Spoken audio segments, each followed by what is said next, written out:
Hello friends, welcome to Priyadarshini food court. ఈరోజు మేము కొరమేను చేపల పులుసు చేయబోతున్నామండి. చాలా అంటే చాలా టేస్టీగా ఉంటుంది. చేపలన్నిటిల్లో కొరమేను చేపల పులుసు ఇంకా టేస్టీగా ఉంటుందండి.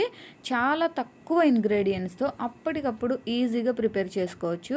అసలు వంట చేయడం రాని వాళ్ళు కూడా ఈ చేపల పులుసుని చాలా ఈజీగా చేయొచ్చండి.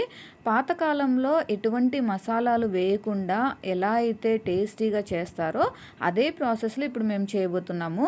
ముందుగా ఈ చేప ముక్కల్లో ఉప్పు, పసుపు, నిమ్మకాయ, పెరుగు అన్నీ వేసి ఫ్రెష్ వాటర్తో బాగా 4-5 సార్లు క్లీన్ చేసుకోవాలి. అప్పుడు ఎటువంటి బ్యాడ్ స్మెల్ అనేది లేకుండా టేస్టీగా ఉంటుంది. ఇందులో ఉప్పు వేసుకుంటున్నాము, తగినంత కారం వేసుకుంటున్నాము. చేపల పులుసులో కారం కొంచెం ఎక్కువగానే పట్టిద్దండి, చూసి వేసుకోండి. కొంచెం కారం ఎక్కువగా ఉంటేనే ఆ టేస్ట్ బాగుంటుంది. పసుపు వేసుకున్నాం. అల్లము, వెల్లుల్లి, ఒక 2 ఉల్లిపాయలు వేసి ఇలా పేస్ట్ చేసి వేసుకుంటున్నామండి. ఈ పేస్ట్ వేయడం వలన మంచిగా గ్రేవీ ఫామ్ అయ్యి చాలా బాగుంటుంది. కొంచెం ఆయిల్ వేసుకుంటున్నాము. ఇక్కడ మేము వేరుశనగ నూనె వేసుకుంటున్నామండి. మీరు ఏ ఆయిల్ యూజ్ చేస్తే ఆ ఆయిల్ వేసుకోండి. కానీ నాన్ వెజ్ ఎప్పుడైనా వేరుశనగ నూనె కానీ నువ్వుల నూనె కానీ వేసి చేసుకుంటే చాలా టేస్ట్ బాగుంటుందండి. ఇవన్నీ కూడా ఈ చేప ముక్కలకి కలిసేలాగా ఇలా బాగా కలుపుకోవాలి.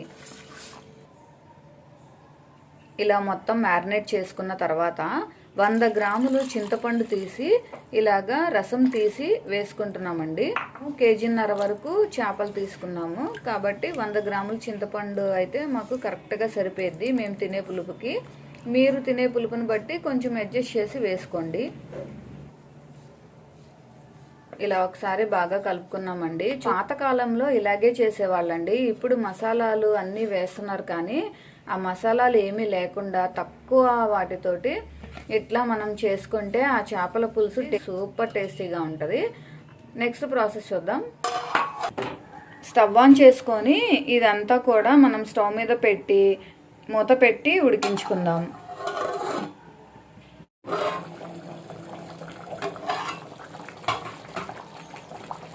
చూడండి, చేపల పులుసు ఉడుకుతూ అసలు కలర్ఫుల్గా మంచి అరోమా వస్తూ భలే ఉందండి. ఇక్కడ మేము మధ్యలో చీల్చిన ఒక 7-8 పచ్చిమిర్చి వేసుకుంటున్నామండి. ఈ పచ్చిమిర్చి ఇలా ఉడుకుతూ ఉన్నప్పుడు వేయడం వలన ఈ పచ్చిమిర్చికి కూడా ఉప్పు, కారము, చింతపండు పులుసు ఇవన్నీ పట్టి అసలు ఈ చేపల పులుసు తినేటప్పుడు ఈ పచ్చిమిర్చి కూడా భలే టేస్టీగా ఉంటుందండి. మీరు తప్పకుండా ట్రై చేయండి. చాలామంది చేపల పులుసు చేయాలంటే రాదు అని చెప్పి కొంచెం భయపడిపోతూ ఉంటారు. బట్ మా ప్రాసెస్లో చేశారంటే సింపుల్గా సూపర్ టేస్టీగా చేసుకోవచ్చు.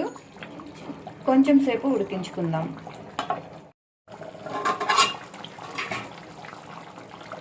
ఈ పులుసు అంతా దగ్గర పడి ఆయిల్ పైకి తేలి మంచి అరోమా వస్తూ చూడండి ఎంత కలర్ఫుల్గా ఎప్పుడెప్పుడు తినేయాలా అనిపిస్తుంది కదా. ఇప్పుడైతే కొత్తిమీర వేసుకుంటున్నాము.